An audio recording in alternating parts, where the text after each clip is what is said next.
The Raptors lose to the Celtics without Jaylen Brown. Payton Pritchard goes off.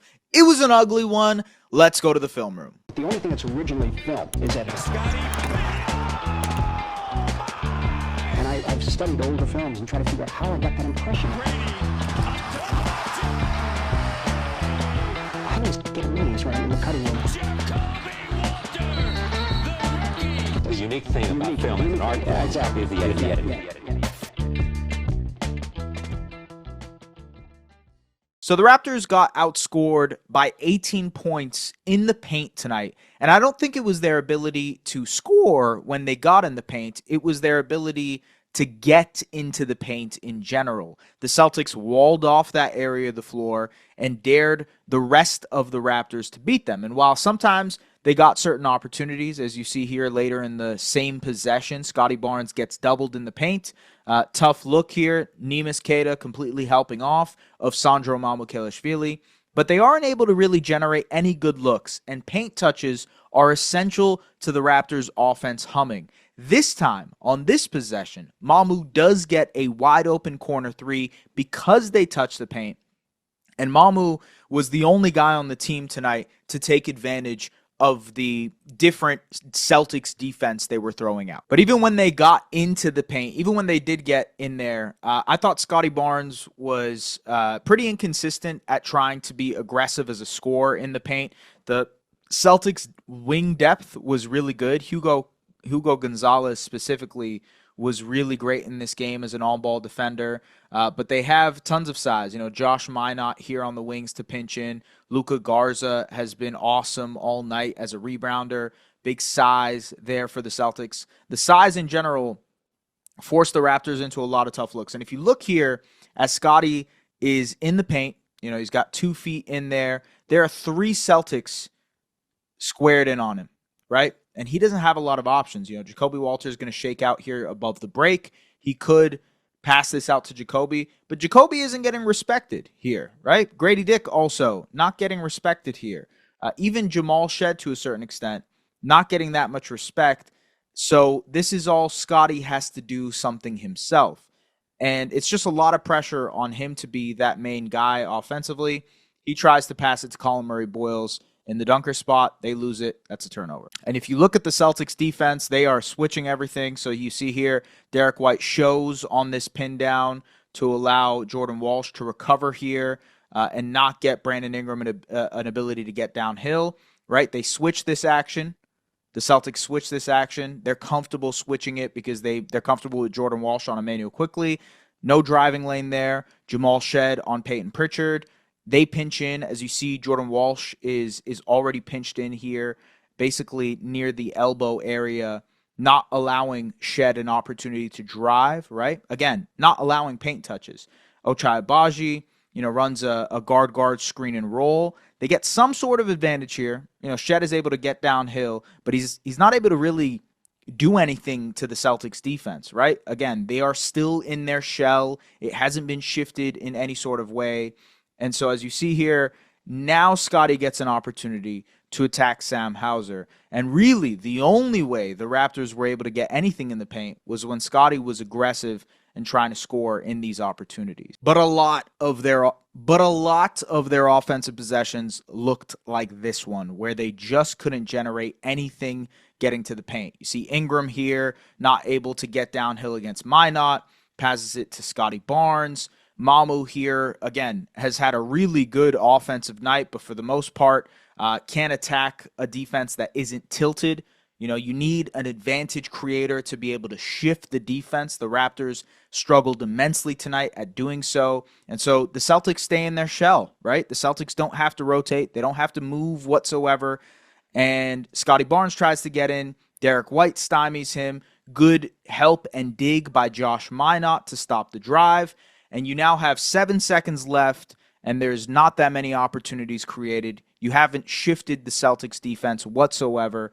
And if you look a little bit later, it's Emmanuel quickly now against Neemias Queta, still not able to turn the corner. And this is really bad news, by the way. If your starting point guard can't turn the corner on the opposing team's starting center, that's a big issue.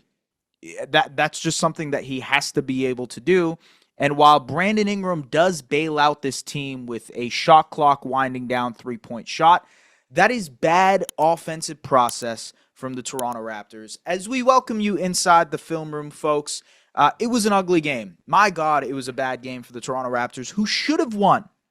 No Jaylen Brown for the Boston Celtics, and the Raptors look like a shell of themselves, even comparatively to what they've looked like over the last month without RJ Barrett.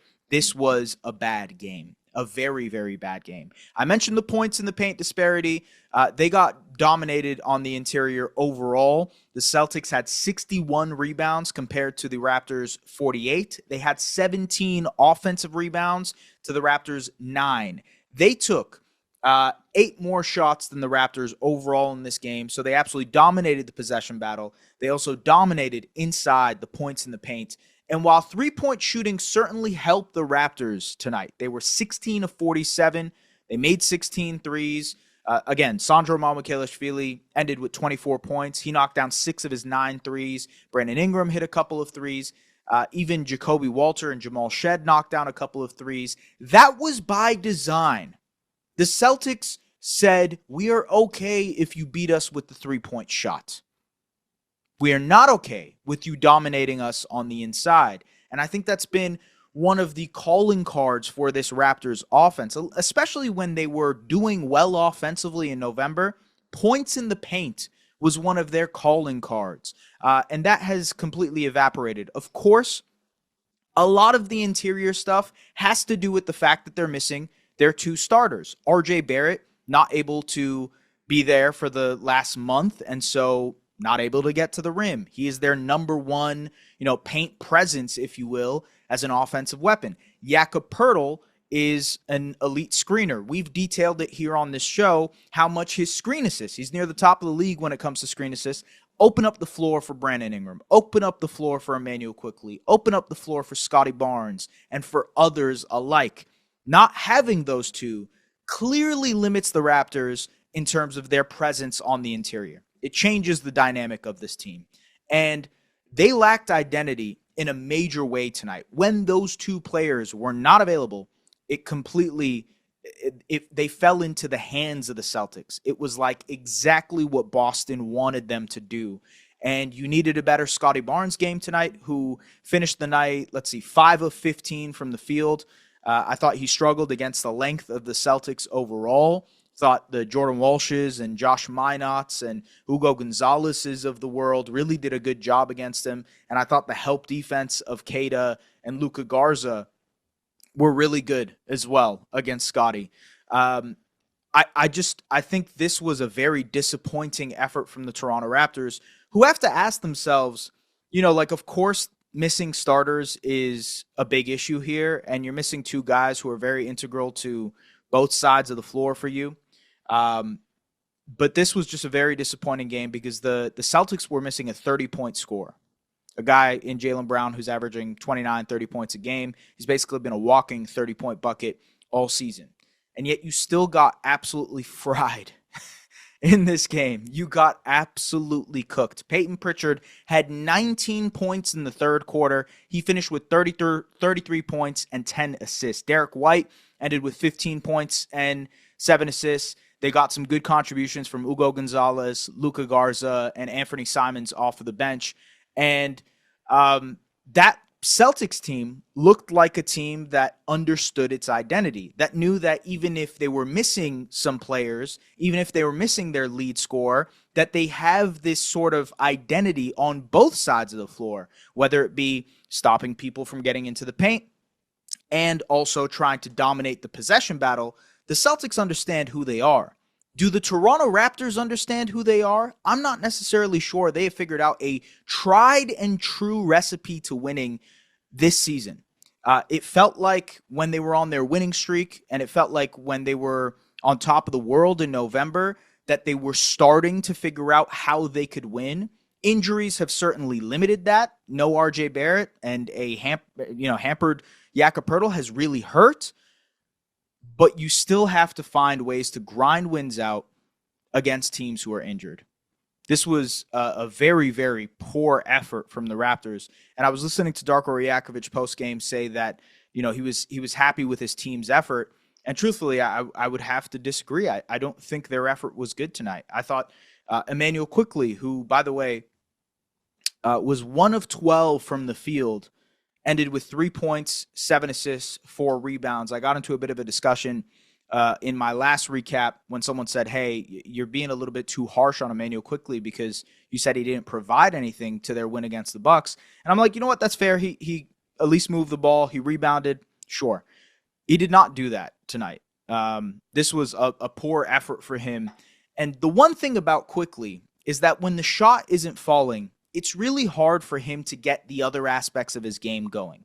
So much of his playmaking, whatever playmaking ability you believe Emmanuel Quickly has, so much of that is predicated on attacking a tilted defense, whether it's attacking a closeout, whether it's working as a three-point shooter off of the catch and using your gravity in that way, or as a pull-up threat in pick and rolls. So much of what Emmanuel Quickly's playmaking does has to do with his ability to score the ball. And so when he does not score the ball, like he did tonight and like he did versus the Bucks, it really limits his ability to impact a game in any sort of meaningful way. And the two areas where the Raptors lack depth is the point guard position. Outside of Emmanuel Quickly, they have Jamal Shed, who, again, has done a great job this year of working to attack tilted defenses. But I keep coming back to the word tilted because the Raptors are not able to tilt defenses right now. They're really struggling to do so. And I think that's because, Darko Rajakovic mentioned this postgame, but they are getting dominated on the inside. And so they can't get rebounds as frequently as they used to. And their inability to get rebounds is limiting them from getting out in transition. They were the number one transition team in terms of frequency to start the year. They are not getting to that as often. And it's making them play more half-court offense. Half-court offense means more tough shot making because you're missing two of your half-court cogs in Jakob Poeltl and RJ Barrett. And so they are resting their laurels on tough shots from Scotty Barnes against a lot of attention and tough shots off of movement from Brandon Ingram. And if those guys can't get going and give you, like they did against the Bucks, elite performances, you're not going to win any games. So the Raptors are soul searching right now in a big way.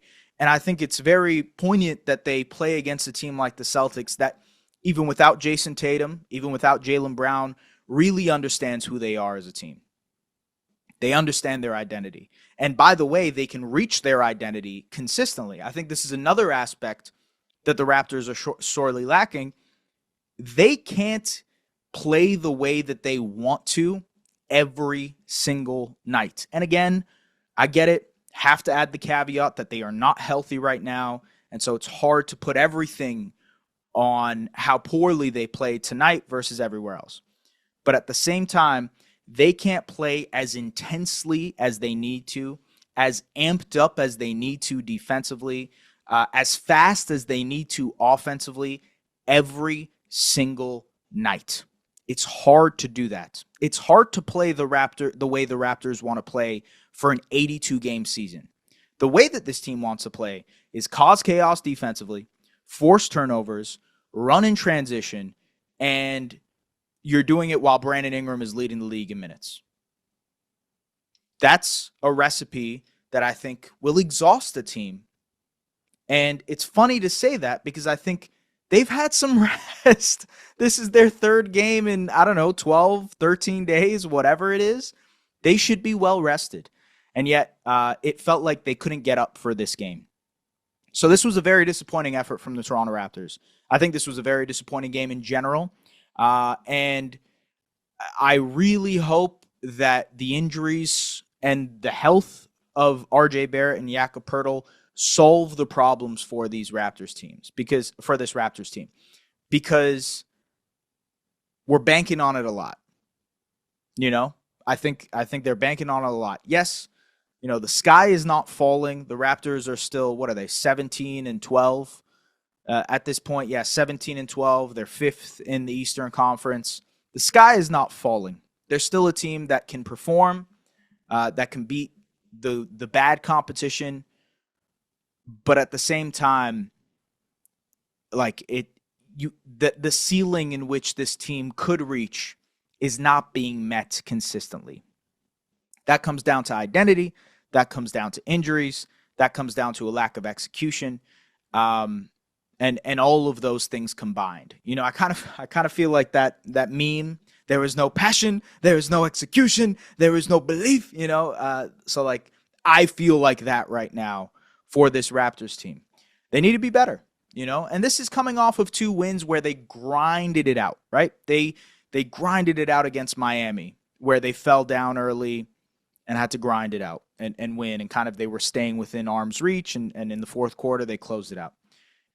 In Milwaukee, against a team who was missing their best player, by the way, they had to grind out a win, and they had to figure it out. And by the way, they've now played 3 teams in a row. No Tyler Hero for the Miami Heat, no Giannis Antetokounmpo for the Milwaukee Bucks, and now no Jaylen Brown for the Boston Celtics. I kind of wanted them to deal with those teams more dominantly than they did in that stretch. This was one of those moments over the last 3 games when you're well rested, when, of course you're not healthy, but you have an opportunity here against injured teams to take care of business, and yet you grind out a win against Miami. You grind out a win against Milwaukee, and you lose disastrously to the Celtics. I just feel like this team could be better than what they are, even despite missing Jakob Poeltl and RJ Barrett. Now, all that being said, I think they will play better. If I had to give you my glass half full opinion, they will probably look much better when Jakob Poeltl is healthy and when RJ Barrett is back. The question that remains is, when will RJ Barrett be back? Hopefully within the next week or so. Darko Rajakovic said he is ramping up. He's on his on-court activities. He'll scrimmage and play with the team, and we'll see how he does. Hopefully after Christmas, the dude is back. For Jakob Poeltl, it seems like it's much more of a process. And pregame, Darko Rajakovic mentioned that he's day-to-day currently, that they're working on figuring out a long-term plan for him, and that they don't want to shut him down for 2 weeks, but they believe that if they did shut him down for 2 weeks, he would be fine afterwards. I don't necessarily think that is true, because if they just had a week and a half off. You know, they just had 10 days off, and Jakob didn't play. So I feel like there's more there than what meets the eye when it comes to Jakob. That being said, I don't know enough to give any sort of reporting here. It clearly seems like they will have to figure out a long-term plan with Jakob Poeltl, at the very least for this season. So what is that long-term plan? Is it trading for a big? Is it trading for another big? There are many, many questions ahead for the Toronto Raptors when it comes to their big man position. They got outclassed tonight by Neemias Queta and Luka Garza in the interior. And no matter how impressive Sandro Mamukelashvili was and Brandon Ingram held his own, this Raptors team just did not have it tonight. We'll see how they do against Brooklyn on the second night of a back-to-back. They are now on the road for Christmas. So they play Brooklyn, they play Miami, they play Washington on Boxing Day, and then they're back home to finish out the year for the rest of the year. They have 6 games left.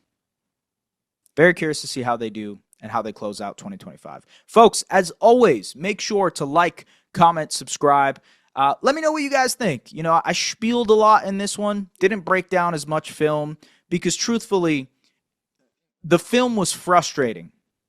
And if you're watching it on YouTube and you're like, hey, man, like I would like to see Payton Pritchard score 19 points in a row against the Raptors in the third quarter, I don't know why you would want that.